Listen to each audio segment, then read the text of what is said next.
இன்றைக்கி கருணக்கிழங்கு வறுவல் பண்ணலாங்க. பாருங்கள், 1/2 கிலோ கருணக்கிழங்கு எடுத்து வச்சுருக்கேன். இதை நம்ம தோல் சீவிட்டு கட் பண்ணி வச்சுக்கலாம்.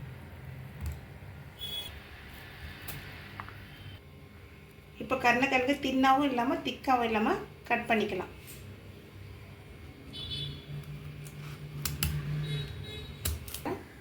தின்னாவும் இல்லாமல் திக்காவும் இல்லாமல் இந்த மாதிரி இருக்குது. இப்போ தண்ணி சேர்த்துக்கலாங்க. 1/4 டீஸ்பூன் மஞ்சள் தூள் சேர்த்துக்கலாம். தேவையான அளவு உப்பு சேர்த்துக்கலாம். இப்போ கட் பண்ணி வச்சுருக்கிற கருணக்கிழங்கு சேர்த்துக்கலாம். நம்ம இந்த கருணக்கிழங்கு 70% வேக வச்சு எடுத்துக்கலாங்க.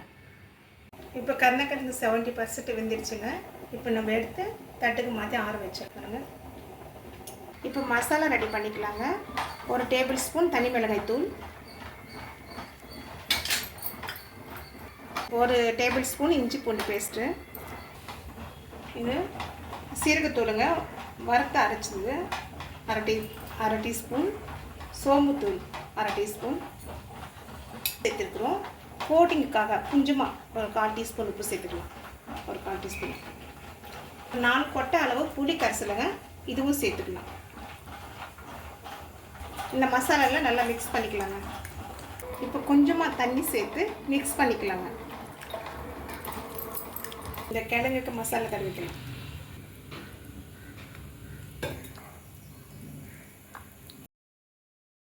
இப்போ தோசை கல்லில் ஒரு 3 டேபிள் ஸ்பூன் எண்ணெயை சேர்த்துக்கலாங்க.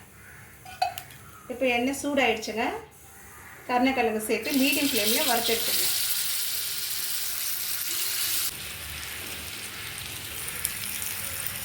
இப்போ காய் வெந்துடுச்சுங்க. திருப்பி போட்டு மறுபடியும் வேக வச்சு ஸ்டவ் ஆஃப் பண்ணிடலாம்.